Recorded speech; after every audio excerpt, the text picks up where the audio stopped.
Welcome back दोस्तों, स्वागत है अपने सत्यकेतु डिफेंस एकेडमी में। आज हम लोग जो है वापस अपनी साइंस क्विज जो है स्टार्ट करने जा रहे हैं। ओके, इस क्विज के अंतर्गत जो है हम लोग इम्पोर्टेंट क्वेश्चनों के बारे में देखेंगे जो अपने रूटीन के एग्जाम में आते रहते हैं। बराबर, अगर आपको इस क्वेश्चन में किसी प्रकार की कोई दिक्कत आती है या वीडियो में किसी प्रकार की कोई दिक्कत आ रही है तो आप अपने जो कमेंट बॉक्स दे रखा है उसके अंतर्गत आप कमेंट जरूर करना और उसका आंसर आपको जरूर मिलेगा। ओके, तो आज हम लोग जो है वापस स्टार्ट करने जा रहे हैं। इस क्विज का पहला क्वेश्चन ये है, देखो फर्स्ट क्वेश्चन है सेल के विभवांतर की इकाई क्या है। अब विभवांतर क्या होता है वो पहले हम लोगों को पता होना चाहिए। सेल के विभवांतर अगर देखा जाए तो विभवांतर की यूनिट जो है वोल्ट होती है, लेकिन और क्या होती है तो देखो विभवांतर किसे कहते हैं, किसी भी विद्युत परिपथ में, देखो विभवांतर हम लोग किसे कहेंगे, किसी भी विद्युत परिपथ में इकाई धनावेश को, ये क्या है धनावेश, इकाई धनावेश को एक बिंदु से दूसरे बिंदु तक ले जाने में किया गया कार्य जो होता है वो क्या कहलाता है, विभवांतर कहलाता है। यानी विद्युत परिपथ में एकांक धनावेश को एक बिंदु से दूसरे बिंदु तक ले जाने में किया गया कार्य क्या कहलाता है, विभवांतर कहलाता है। विभवांतर V इज इक्वल टू क्या होता है, W अपॉन Q होता है। बराबर, अब देखो W का मात्रक क्या होता है, जूल, और आवेश यानी इसका मात्रक क्या होता है तो कूलाम, यानी जूल अपॉन कूलाम, और इसी को ही हम लोग जो है क्या बोलते हैं, वोल्ट। बराबर ना, तो ये चीज यानी जूल अपॉन कूलाम कहाँ पर है, ये रहा, यानी विभवांतर का मात्रक क्या हो जाता है, जूल अपॉन कूलाम, और इसी को ही हम लोग क्या बोलते हैं, वोल्ट बोलते हैं। बराबर, तो यहाँ से सेल के विभवांतर की यूनिट क्या निकल के आती है तो जूल अपॉन कूलाम। हमें जूल अपॉन कूलाम और वोल्ट दोनों ही को ये याद रखना है। बराबर ना, ओके। चलो आगे चलते हैं क्वेश्चन नंबर सेकंड की तरफ। सेकंड नंबर क्वेश्चन हमारा ये है कि एम्पियर घंटा किसकी इकाई है। एम्पियर किसकी इकाई है, एम्पियर घंटा जो है वो किसकी इकाई है। देखो यहाँ से हम लोग देखते हैं आवेश का मात्रक क्या होता है, तो आवेश का मात्रक जो है कूलाम होता है। बराबर, घनत्व का कोई मात्रक नहीं होता है, ये खुद जो है अपने यूनिट होती है। घनत्व एक प्रकार का अनुपात होता है, रेशियो होता है। बराबर, चुंबकीय फ्लक्स की वेबर होती है, तो अपने क्या विशिष्ट ऊष्मा, विशिष्ट ऊष्मा की मात्रक जो है वो क्या हो जाता है तो एम्पियर घंटा हो जाती है। बराबर, चलो आगे चलते हैं क्वेश्चन नंबर थर्ड की तरफ। तीसरा नंबर है पानी के जहाज की गति को मापने की इकाई क्या है। तो पानी के जहाज की गति को हम लोग जो है किसके अंतर्गत मापते हैं तो नॉट के अंतर्गत। तो ओके, तो पानी के जहाज की गति को हम लोग किस में मापेंगे, नॉट, यानी इसका आंसर क्या आ जाता है हमारे पास में, नॉट हो जाएगा। बराबर, 1 सेकेंड प्लीज।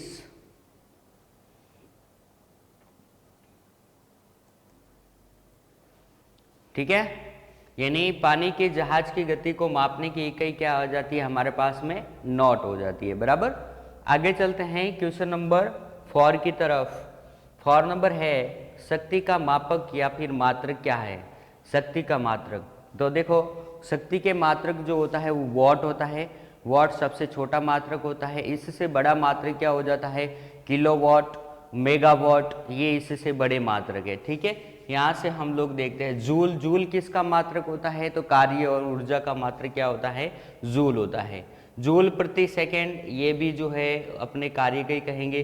वॉट प्रति सेकेंड और जूल प्रति सेकेंड एवं वॉट दोनों ही, जी नहीं, इसमें से अपने क्या हो जाता है वॉट प्रति सेकेंड, यानी वॉट जो होती है वो किसका मात्रक हो जाएगा, अपने शक्ति का मात्रक हो जाएगा। बराबर, ओके, समझ में आया।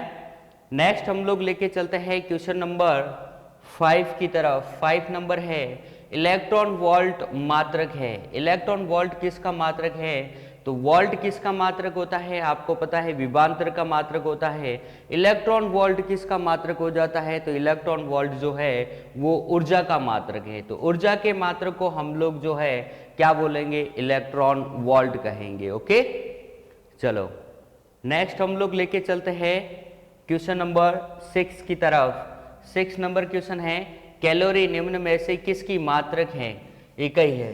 अब कैलोरी की अगर हम लोग बात करते हैं तो कैलोरी किसकी मात्रक है, कई देखो तापक्रम की मात्रक क्या हो जाती है, केल्विन, सही है। ऊष्मा की मात्रक क्या होती है, ऊष्मा की हम लोग जो है ऊर्जा दे सकते हैं। फिर ऊष्मा और ऊर्जा की मात्रा जो है वो किसका मात्रक क्या होता है, तो कैलोरी होता है। शक्ति का मात्रक वॉट होता है, तापमान का मात्रक जो है केल्विन होता है। ये चीज जो है ध्यान में रखनी है, ओके। तो यहां से अपने ऑप्शन नंबर बी जो है ऊष्मा और ऊर्जा की जो मात्रक जो होता है वो क्या होता है, कैलोरी, ओके। तो कैलोरी के मात्रक क्या हो जाएगा, ऊष्मा व ऊर्जा। नेक्स्ट हम लोग लेके चलते हैं क्वेश्चन नंबर 7 की तरफ। ऊष्मा का मात्रक है, ऊष्मा का मात्रक क्या है, तो अभी मैंने आपको बताया था ऊष्मा और ऊर्जा इन दोनों का मात्रक जो है वो क्या होता है, जूल होता है, ओके। बात समझ में आ गई ना। तो देखो ऊष्मा एंड ऊर्जा इन दोनों का मात्रक क्या होता है, जूल होता है, बराबर ना। तो ऊष्मा का मात्रक क्या हो जाएगा, जूल। वॉट किसका मात्रक होता है, तो वॉट शक्ति का मात्रक होता है। न्यूटन किसका मात्रक होता है, तो न्यूटन जो है वो अपने बल का मात्रक हो जाएगा, ओके। आगे चलते हैं हम लोग क्वेश्चन नंबर 8 की तरफ। 8 नंबर क्वेश्चन है, ताप का मात्रक क्या है, ताप का मात्रक जो है वो केल्विन है। ताप का मात्रक क्या हो जाएगा अपने पास में, केल्विन। तो ताप का मात्रक क्या हो जाता है अपने पास में, ताप का मात्रक जो है वो केल्विन हो जाएगा, बराबर। एम्पियर किसका मात्रक होता है, एम्पियर जो होता है वो विद्युत धारा का मात्रक होता है, ठीक है ना। तो यहां से ये अपन को कंफ्यूजन नहीं रखना है कि ताप का मात्रक क्या होता है, ताप का मात्रक जो है केल्विन होता है, ठीक है। आगे चलते हैं क्वेश्चन नंबर 9 की तरफ। निम्न में से कौन सा एक सदिश मात्रा है। अब सदिश और अदिश में हम लोगों को एक कंफ्यूजन होता रहता है, इसलिए सदिश और अदिश में हमें ये याद में रखना है, किसी दोनों में से कोई एक चीज जो है याद में रख लो। जैसे सदिश को अगर मैं याद रखता हूं तो सदिश में लिमिटेड ही है, जैसे वी वे ब एंड त्व, एंड क्या हो जाता है, त्व, और एक अपने पास में होता है स। तो देखो विस्थापन, वेग, बल, त्वरण और संवेग ये सब क्या होते हैं, ये सब सदिश है। बाकी जो भी अपने पास में यूनिट आएगी वो सारी की सारी क्या हो जाती है, अदिश हो जाएगी, बराबर। तो यहां से अपन को ध्यान में रखनी है कि निम्न में से कौन सा एक सदिश मात्रा है, इनमें से जो कोई भी आएगा वो क्या हो जाएगी, सदिश। अपने पास में सदिश राशियां इतनी है, इसलिए इसको ही याद रखना है। यही अपने एग्जाम में बार बार जो है पूछे जाते हैं, यानी विस्थापन, वेग, बल, त्वरण और संवेग। अब देखो इसमें से ये रहा अपना वेग, नहीं ये वेग क्या है, सदिश राशि है। बाकी गति, समय और दूरी जो है ये क्या हो जाती है, अदिश राशि है, ओके। तो यहां से अपने क्या हो जाता है, वेग ये क्या हो जाती है, सदिश राशि हो जाएगी, ओके। एक बार फिर मैं आपको बता देता हूं, सदिश राशियां इतनी ही होती हैं, विस्थापन, वेग, बल, त्वरण और संवेग ये सारी की सारी क्या है, सदिश राशि है। बाकी वाली जो बच जाती है वो क्या हो जाएगी, अदिश राशि। और भी होती है सदिश राशि, लेकिन वो हमारे एग्जाम में पूछी नहीं जाती है। इतनी सदिश राशियां ही जो है अपने एग्जाम में पूछी जाती है, इसलिए हम लोगों को इनके ऊपर जो है फोकस करना है, बराबर। चलो क्वेश्चन नंबर 10 की तरफ देखते हैं। बल का मात्रक है, बल का मात्रक क्या होता है, तो बल का मात्रक जो है आपको पता ही है, बल का मात्रक जो है न्यूटन होता है। क्या होता है, न्यूटन। क्यूरी मात्रक जो होती है वो अभी आपको मैंने बताई थी, क्यूरी किसकी मात्रक होती है, रेडियो सक्रियता की मात्रक जो है वो क्यूरी होती है, बराबर। वायुमंडलीय दाब की मात्रक जो होती है वो क्या होती है, पास्कल होती है। ये चीज ध्यान में रखनी है, बराबर। आगे चलते हैं क्वेश्चन नंबर 11 की तरफ। आवेश का मात्रक है, आवेश का मात्रक क्या होता है, तो ये आपको पता ही है। आवेश का मात्रक जो है वो क्या होता है, कूलाम होता है। न्यूटन जो है बल का मात्रक है, एम्पियर जो है विद्युत धारा का मात्रक है, संधारित्र का मात्रक जो है वो विद्युत संधारित्र का मात्रक जो है वो फैराडे होता है, ओके। तो आवेश का मात्रक क्या हो जाएगा, कूलाम। नेक्स्ट हम लोग देखते हैं अंतरराष्ट्रीय मात्रक पद्धति की 7 मूलभूत राशियों में से 2 कौन सी है। तो अंतरराष्ट्रीय मात्रक पद्धति की 7 मूलभूत राशियों में से देखो कौन कौन सी 2 राशियां हैं। द्रव्यमान और समय जो है ये दो राशियां जो है अंतर्राष्ट्रीय मूल पद्धति, तो अंतर्राष्ट्रीय मूल पद्धति में कुल कितनी राशियां है, तो 7 राशियां है। इन 7 राशियों में से 2 राशियां ये द्रव्यमान तथा समय जो है इसके अंतर्गत जो है इंक्लूडिंग है, बराबर। आगे चलते हैं क्वेश्चन नंबर 13 की तरफ। 13 है ज्योति तीव्रता का मात्रक क्या है। अब ज्योति तीव्रता का मात्रक क्या होती है, यूनिट, ये हमें देखनी है। ज्योति तीव्रता एम्पियर विद्युत धारा का मात्रक है। यहां से अपना कैंडेला जो होता है वो किसका, ज्योति तीव्रता का मात्रक होता है। ओके, तो ज्योति तीव्रता ये बड़ा ही इंपॉर्टेंट क्वेश्चन है, बड़ा ही अपने एग्जाम में कई बार पूछा गया है, इसलिए ये याद में रखना है। ज्योति तीव्रता का मात्रक क्या होता है, कैंडेला। अगर आपको सारे के सारे यूनिट आपको याद करने हैं तो अपने यूनिट वाला वीडियो जो बना हुआ है वो आप देखना, आपको सारे के सारे कन्फ्यूजन दूर हो जाएंगे। ये सारे के सारे मात्रक जो है उसके अंतर्गत जो है बताए गए हैं, एक तरह से लिस्ट बनाकर बताई गई है, बराबर। तो आप वो वीडियो देखोगे तो आपको जो है अच्छी तरीके से समझ में आ जाएगा। नेक्स्ट हम लोग चलते हैं क्वेश्चन नंबर 14 की तरफ। ऊष्मा का मात्रक क्या है, तो अभी मैंने आपको बताया था ऊष्मा और ऊर्जा का मात्रक जो है वो क्या होता है, जूल होता है। तो यहाँ से अपना ऑप्शन नंबर ए जो है वो राइट हो जाएगा। ओके, वाट जो है वो किसका मात्रक होता है, शक्ति का। न्यूटन जो है वो किसका मात्रक हो जाता है, तो बल का मात्रक होता है। ठीक है, आगे चलते हैं क्वेश्चन नंबर 15 की तरफ। ठोस से वाष्प बनाने की प्रक्रिया को क्या कहते हैं। अब देखो, ऐसा कोई पदार्थ जो डायरेक्ट ठोस से वाष्प और वाष्प से डायरेक्ट जो है वो ठोस में बदलता है, बीच में द्रव वाली जो अवस्था होती है वो आती नहीं है, तो ऐसे पदार्थों को हम लोग क्या कहेंगे, ऐसे मैटर को हम लोग क्या कहेंगे, तो क्या कह देंगे, ऊर्ध्वपातन। ऊर्ध्वपातन किसे कहते हैं, ऐसे पदार्थ जो डायरेक्ट ठोस से वाष्प में कन्वर्ट हो और वाष्प से जो है डायरेक्ट जो है वो किस में कन्वर्ट होने चाहिए, ठोस में कन्वर्ट होने चाहिए, तो उसे हम लोग क्या बोलेंगे, ऊर्ध्वपातन। एग्जाम्पल के तौर पर जैसे कपूर है, नेप्थलीन है, आयोडीन है, ये सारे के सारे क्या है, ऊर्ध्वपातन के एग्जाम्पल है। इनको अगर हम लोग जो है गर्म करेंगे तो ये डायरेक्ट ठोस में परिवर्तित हो जाएंगे, ठोस से ये डायरेक्ट जो है वापस किस में, वाष्प में परिवर्तित होंगे। इनके बीच में जो है द्रव वाली जो अवस्था आती है वो आती नहीं है, बराबर ना। आगे चलते हैं क्वेश्चन नंबर 16 की तरफ। विद्युत ऊर्जा को यांत्रिक ऊर्जा में रूपांतरित करने वाला यंत्र है। अब देखो, विद्युत ऊर्जा को यांत्रिक ऊर्जा में कौन रूपांतरित करती है, तो विद्युत मोटर करती है। यांत्रिक ऊर्जा को विद्युत ऊर्जा में कौन रूपांतरित करती है, तो डायनेमो। ये चीज जो है ध्यान में रखनी है, यानी विद्युत ऊर्जा को यांत्रिक ऊर्जा में कौन रूपांतरित करेगी, तो मोटर, यानी कि विद्युत मोटर। विद्युत मोटर जो होती है वो विद्युत ऊर्जा को यांत्रिक ऊर्जा में कन्वर्ट करती है, बराबर। आगे चलते हैं हम लोग क्वेश्चन नंबर 17 की तरफ। कैलोरी निम्न में से किसकी मात्रक इकाई है। अब देखो, कैलोरी किसकी होती है, तो कैलोरी किसकी होती है, ऊर्जा और ऊष्मा। अभी मैंने आपको बताया था कि ऊर्जा और ऊष्मा की जो मात्रक यूनिट है वो किसकी है, तो कैलोरी है। देखो, ये क्वेश्चन जो है इंपॉर्टेंट है, यूनिट वाले जो अपने एग्जाम में बार बार पूछे गए हैं, इसलिए इन क्वेश्चनों को हम लोग बार बार आपके सामने लेके आ रहे हैं, ताकि आप लोग बार बार देखोगे तो आपको याद हो जाएगा। ओके, आगे चलते हैं क्वेश्चन नंबर 18 की तरफ। ताप बढ़ने से पृष्ठ तनाव का मान क्या होगा। अब ताप बढ़ने से पृष्ठ तनाव पर क्या फर्क पड़ेगा। अगर किसी वस्तु का ताप बढ़ता है तो उसका जो पृष्ठ तनाव का मान जो होता है वो क्या होता है, कम हो जाता है। ओके, एग्जाम्पल के तौर पर जैसे गरम जलेबी होती है। गरम जलेबी अपने को अच्छी स्वादिष्ट लगती है, क्यों, क्योंकि वो जीभ पर बहुत ज़्यादा फैल जाती है ठंडी जलेबी की तुलना में। ठंडी जलेबी जो है वो अपने जीभ पर फैलती नहीं है। अब ये गरम जलेबी अपन को स्वादिष्ट क्यों लगती है, क्योंकि गरम जलेबी का पृष्ठ तनाव कम होता है, जिसकी वजह से हम लोगों को जो है वो क्या लगती है, अत्यधिक स्वादिष्ट लगती है।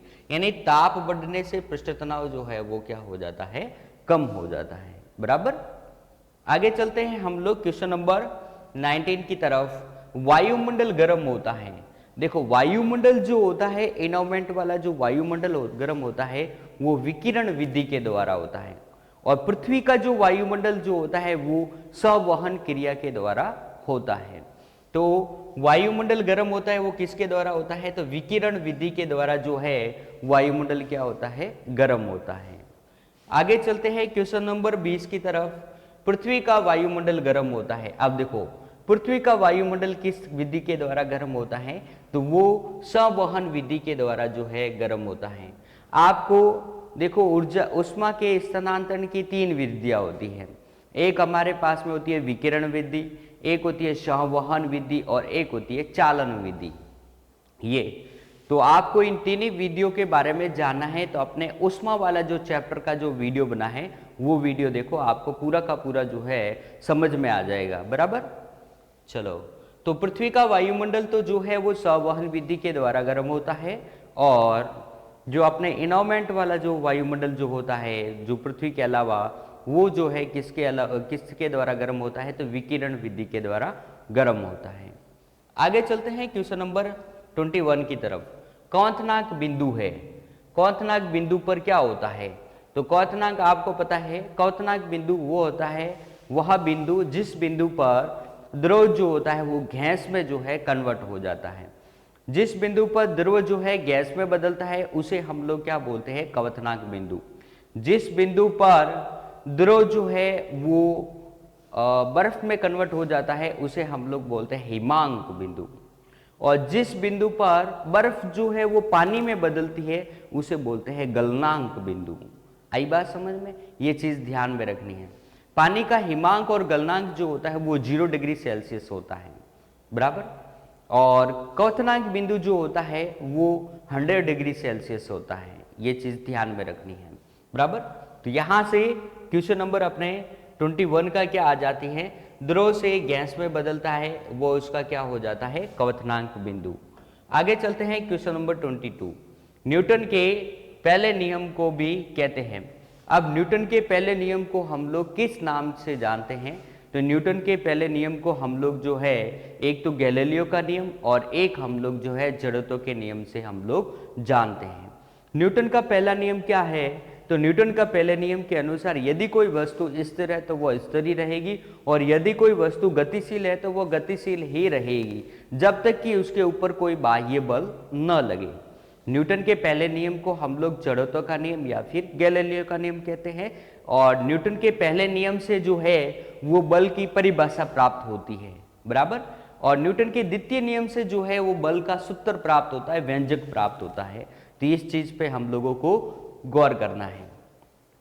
आगे चलते हैं क्वेश्चन नंबर 23 की तरफ। शक्ति का मात्रक है। अब देखो शक्ति का मात्रक क्या होता है? तो आपको पता ही होगा किलोवाट घंटा जो होता है वो विद्युत ऊर्जा का मात्रक होता है। जो अपने घरों में जो बिजली आती है उसका मात्रक क्या होता है? किलोवाट घंटा विद्युत खर्च का मात्रक होता है, जिसे हम लोग अपनी व्यावसायिक भाषा में जो है इसे क्या बोलते हैं? यूनिट बोलते हैं, बराबर। जूल ऊर्जा का मात्रक होता है, ऊर्जा और उष्मा। ओके, डाइन जो होता है वो किसका मात्रक होता है? 1 डाइन इज इक्वल टू 10 की पावर 5 बार होता है। 1 dyne is equal to 1 bar is equal to होता है 1 बार इज इक्वल टू होता है 10 की 5 डाइन होता है, बराबर। ये चीज जो है ध्यान में रखनी है। और शक्ति का मात्रक क्या हो जाएगा? तो किलोवाट घंटा होता है। जो वाट आएगा, सॉरी किलोवाट ही होता है, घंटा तो जो है अपने विद्युत ऊर्जा की खर्च का मात्रक होता है। ओके, तो शक्ति का मात्रक क्या हो जाता है? किलोवाट। शक्ति का छोटा मात्रक कौन सा होता है? तो वाट होता है। इससे बड़ा कौन सा हो जाता है? किलोवाट और मेगावाट। तो यहां से ये किलोवाट जो है वो किसका मात्रक होगा? शक्ति का मात्रक होता है। आगे हम लोग लेके चलते हैं क्वेश्चन नंबर 24। ध्वनि तरंग होती है। अब ध्वनि तरंग क्या है? तो आपको पता है ध्वनि तरंग एक प्रकार की यांत्रिक तरंग है। ओके, यांत्रिक तरंग 2 प्रकार की होती है। एक हमारे पास में होती है अनुप्रस्थ तरंग और एक होती है अनुदैर्ध्य तरंग। अनुप्रस्थ तरंग जो होती है उसके अंतर्गत प्रकाश आता है। अनुदैर्ध्य जो तरंग होती है उसके अंतर्गत ध्वनि आती है। तो ध्वनि क्या है? ध्वनि एक प्रकार की यांत्रिक तरंग है। अगर प्रकाश भी बोला जाता है कि प्रकाश क्या है, तो प्रकाश भी एक प्रकार की यांत्रिक तरंग होगी, क्योंकि यांत्रिक तरंग 2 प्रकार की होती है, अनुदैर्ध्य और अनुप्रस्थ, बराबर। आगे चलते हैं क्वेश्चन नंबर 25 की तरफ। वायुमंडल किस विधि के कारण जो है गर्म होता है? तो अभी मैंने आपको बताया था विकिरण विधि के द्वारा। आगे चलते हैं क्वेश्चन नंबर 26 की तरफ, बर्फ का घनत्व पानी की अपेक्षा होगा। अब देखो बर्फ का घनत्व, देखो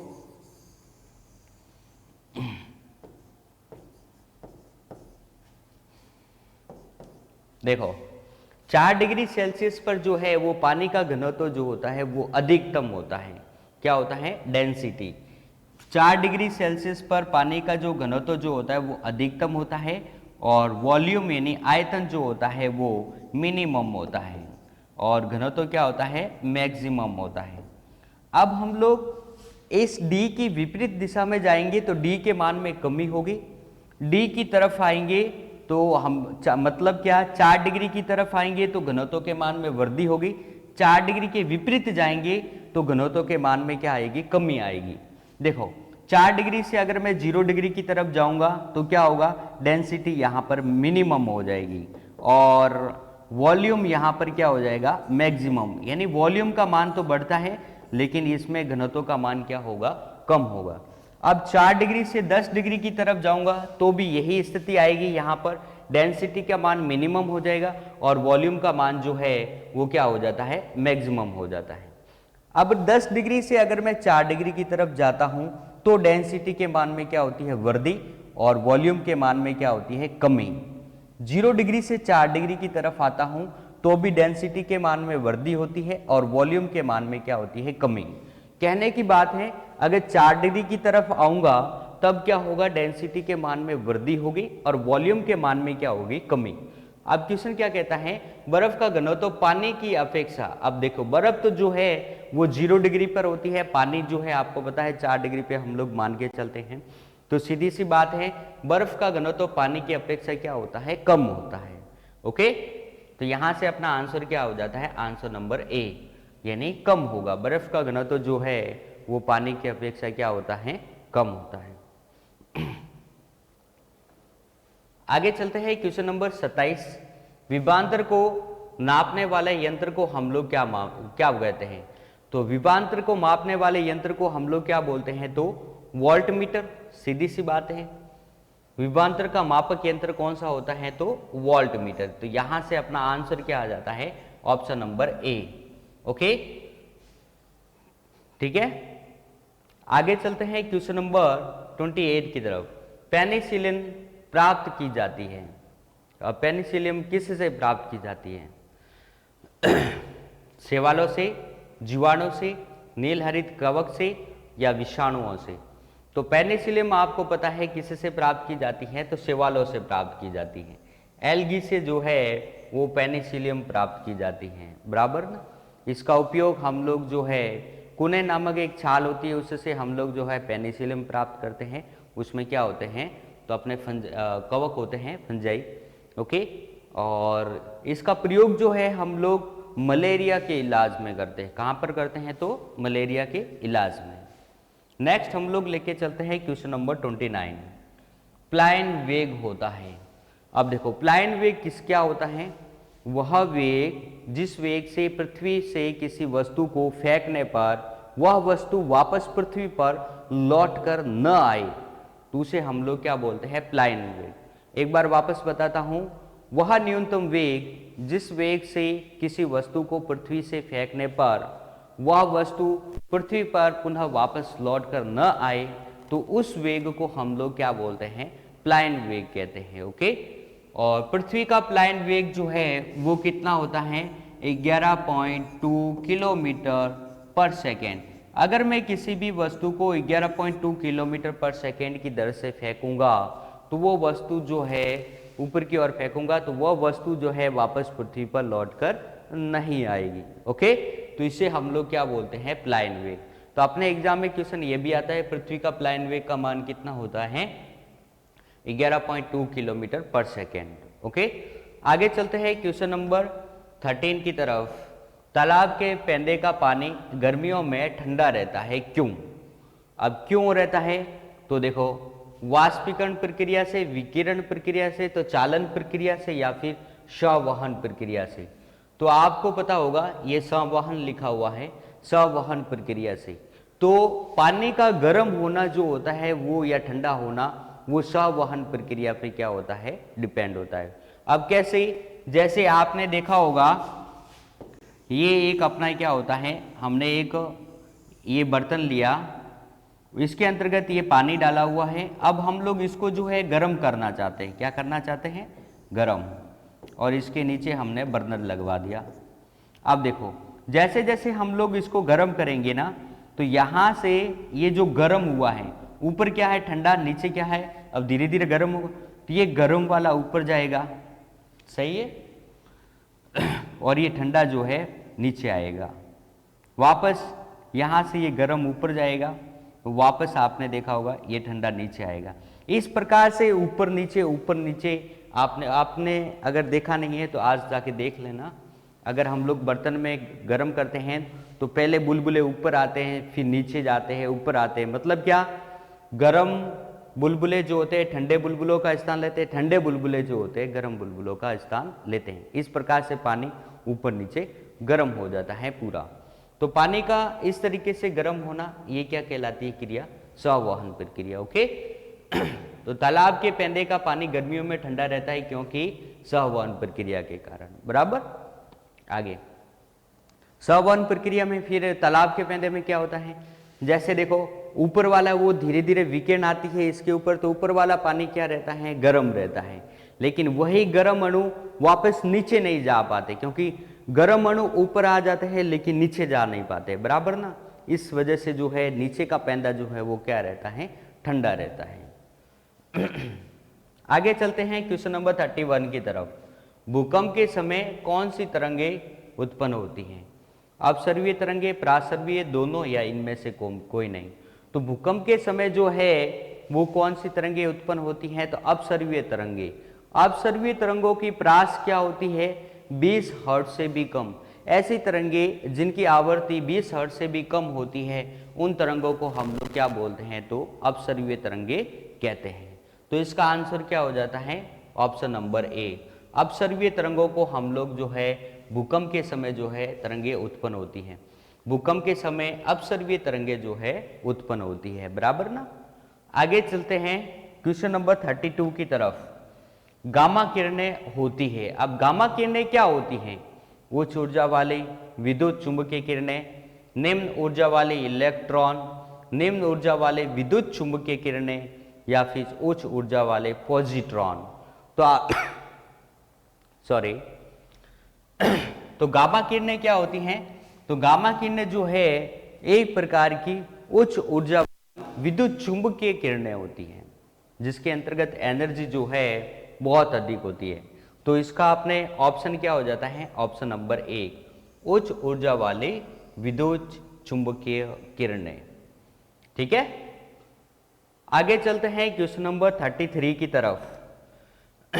शुद्ध जल होता है, शुद्ध जल विद्युत का क्या होता है, तो आपको पता है शुद्ध जल जो होता है वो विद्युत का क्या होता है, कुचालक होता है। शुद्ध जल उदासीन होता है, जिसकी पीएच जो है सॉरी शुद्ध जल जो होता है वो कुचालक होता है, जिसकी पीएच जो है वो कितनी होती है, 7 होती है। बराबर ना, शुद्ध जल हम लोग किसे बोलेंगे, तो शुद्ध जल जो है बरसात के जल को हम लोग जो है शुद्ध जल कहेंगे। बराबर ना, तो यहाँ से शुद्ध जल क्या होता है, विद्युत का क्या होता है, कुचालक होता है, यानी ऑप्शन नंबर सी, शुद्ध जल क्या होगा, विद्युत का कुचालक।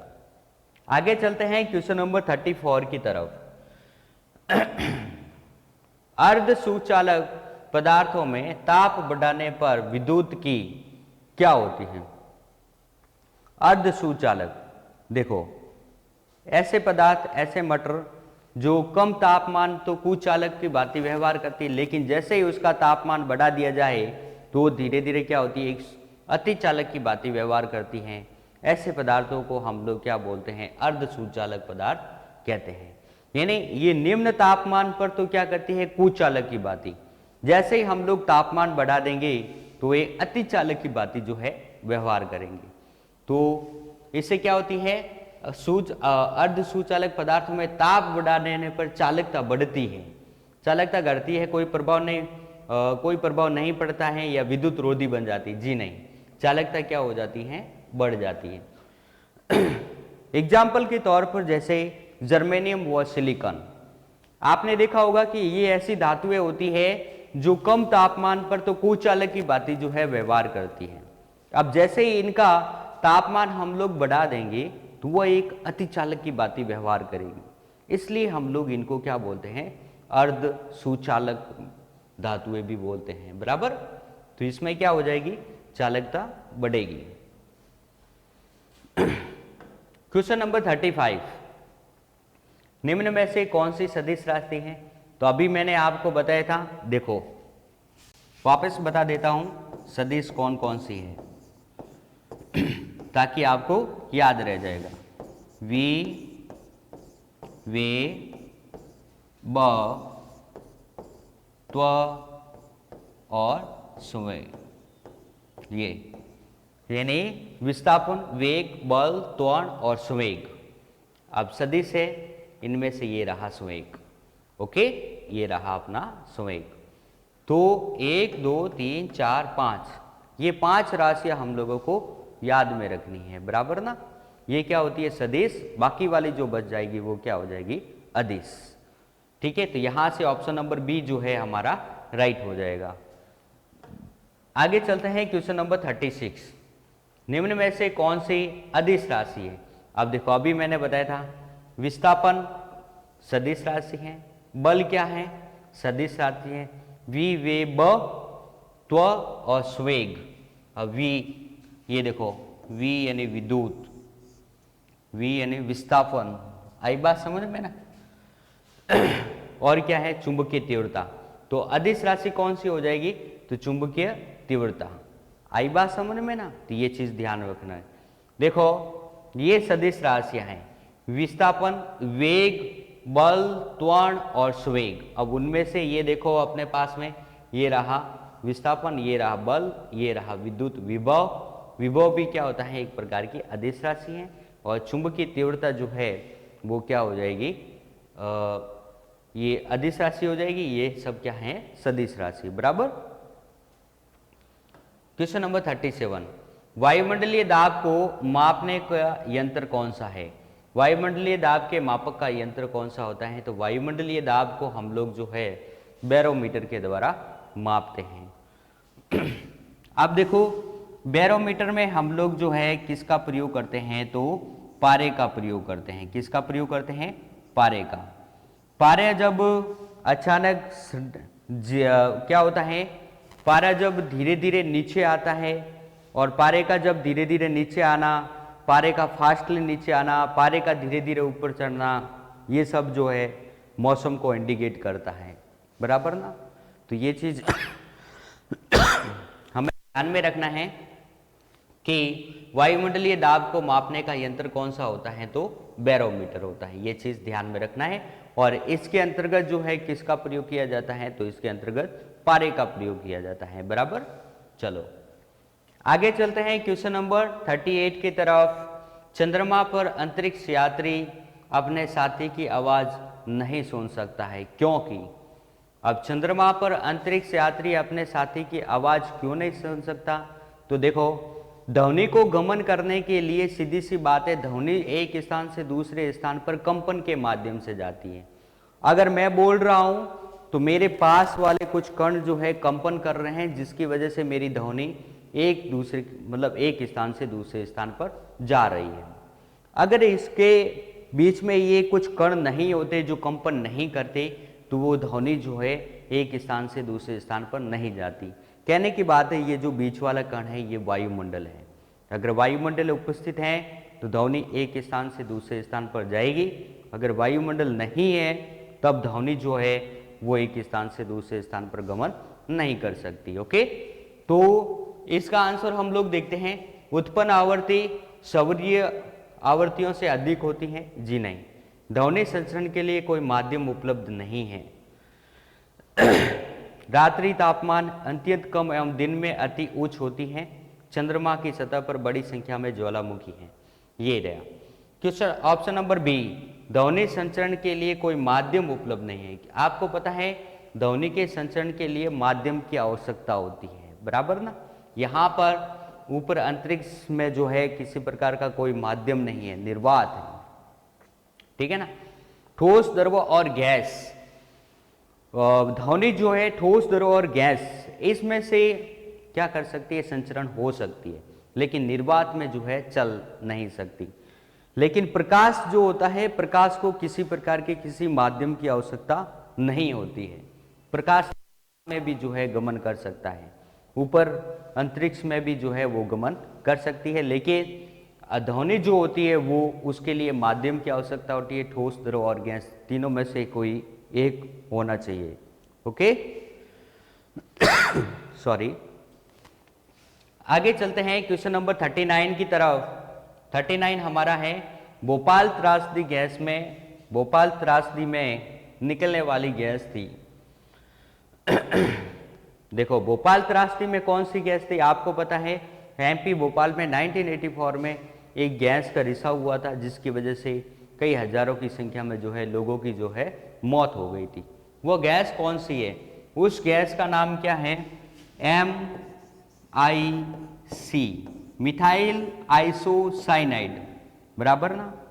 देखो, ये तीन हड्डियों के नाम भी है, मेलियस, इनकस, स्टेपिस, ये चीज ध्यान में रखना है।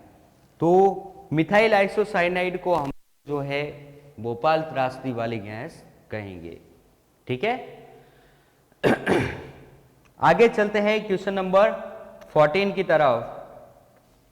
निकट दृष्टि को ठीक के लिए किस प्रकार के लेंस का उपयोग किया जाता है। अब देखो, निकट दृष्टि में क्या होता है, निकट की वस्तु तो हम लोगों को दिखाई देती है, लेकिन दूर की वस्तु हम लोगों को दिखाई नहीं देती है। दूर की वस्तु को देखने के लिए हम लोगों को जो है किस लेंस का प्रयोग करते हैं, हम लोग अवतल लेंस का। नजदीक की वस्तु को देखने के लिए हम लोग जो है उत्तल लेंस का प्रयोग करेंगे। ओके, तो निकट दृष्टि में क्या होती है, निकट की वस्तु तो दिखाई देती है, लेकिन दूर की सॉरी, टेक्निकल टीम पानी लेके आए प्लीज। चलो, तो निकट दृष्टि में क्या होती है, निकट की वस्तु तो जो है दिखाई देती है और दूर की वस्तु जो है दिखाई नहीं देती है। तो दूर की वस्तु को देखने के लिए हम लोग किस लेंस का प्रयोग करेंगे, अवतल लेंस का प्रयोग, बराबर। चलो आगे चलते हैं क्वेश्चन नंबर 41। दो ग्रह जिनके कोई उपग्रह नहीं, थोड़े पानी पी लेते हैं, हाँ लेके आ जाओ।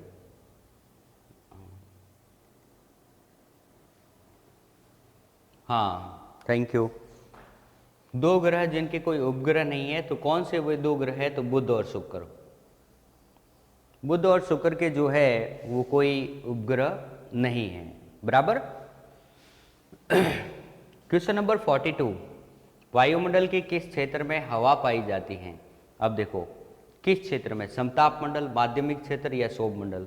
आपको पता है 5 क्षेत्र होते हैं, सौर मंडल, समताप मंडल, ओजोन मंडल, आयन मंडल और बहिर्मंडल। जिसमें से सौर मंडल जो होता है उसमें क्या पाया जाता है, हवा पाई जाती है, बराबर ना। बाकी वाले जो भी मंडल होते हैं उसमें हवा जो होती है वो अनुपस्थित होती है। तो यहाँ पर किस क्षेत्र में हवा पाई जाती है, तो सौर मंडल में जो है हवा पाई जाती है, बराबर। नेक्स्ट चलते हैं क्वेश्चन नंबर 43 की तरफ। सूर्य के सबसे निकट तारा कौन सा है। सूर्य का सबसे निकट तारा कौन सा है। तो देखो, क्वेश्चन अलग अलग तरीके से पूछा जाता है। पृथ्वी का सबसे नजदीकी तारा कौन सा है, तो पृथ्वी का सबसे नजदीकी तारा सूर्य है। अब सूर्य का सबसे नजदीकी तारा कौन सा है, तो प्रोक्सिमा सेंचुरी है, ये ध्यान में रखना।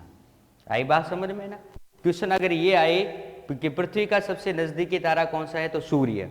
सूर्य का सबसे नजदीकी तारा कौन सा है, तो प्रोक्सिमा सेंचुरी।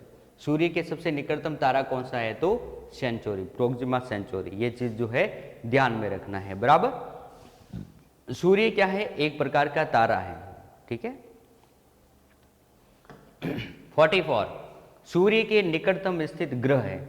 सूर्य का सबसे निकटतम स्थित ग्रह कौन सा होता है, तो आपको पता ही है बुध। बुध जो है वो सबसे निकट स्थित जो है वो ग्रह है।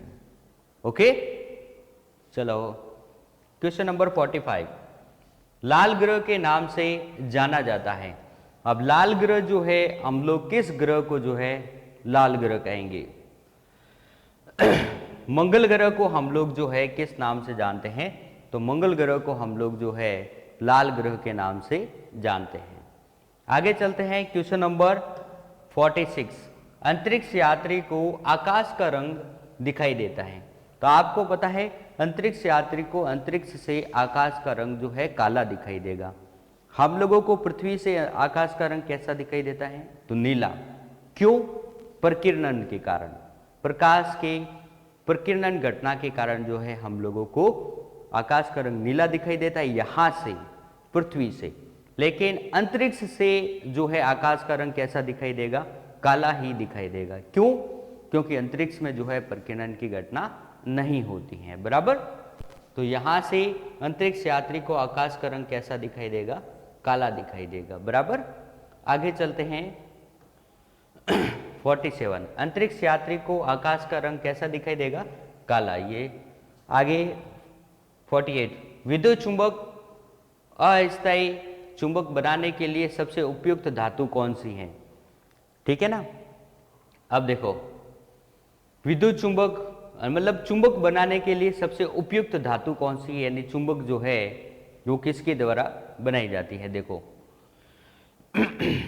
अब ये क्या कह रहा है, यहां से अपने क्वेश्चन ये भी आ सकता है, यहां से उपयुक्त धातु ना होकर अगर ये पूछा जाता है कि चुंबक जो है वो किसकी बनी होती है, तो चुंबक जो है नरम लोहे की बनी हुई होती है। अगर ये सॉरी, और ये क्या कर रहा है, अस्थायी चुंबक बनाने के लिए सबसे उपयुक्त धातु कौन सी हो जाएगी? तो अपने पास में कौन सा हो जाएगा? ये तांबा, कच्चा तांबा। कच्चा तांबा जो है अस्थायी चुंबक बनाने के लिए हम लोग इसका प्रयोग कर सकते हैं। बराबर। 49। चुंबकीय प्रेरण का मात्रक है। चुंबकीय प्रेरण किसका मात्रक है? तो वेबर। वेबर जो है इसका चुंबकीय प्रेरण का मात्रक क्या हो जाएगा? वेबर। ठीक है। आगे चलते हैं क्वेश्चन नंबर 50 की तरफ। सौर मंडल का सबसे बड़ा ग्रह है। तो सौर मंडल का सबसे बड़ा ग्रह कौन सा होता है? बृहस्पति। बृहस्पति जो है अपने सौर मंडल का सबसे बड़ा ग्रह है। यहां से अपने मोस्ट इंपोर्टेंट क्वेश्चन 50 जो है वो कंप्लीट होते हैं। अगर आपको वीडियो में किसी प्रकार की कोई दिक्कत है तो आप कमेंट बॉक्स में जो है जरूर लिखिए। बराबर। Okay, thank you very much.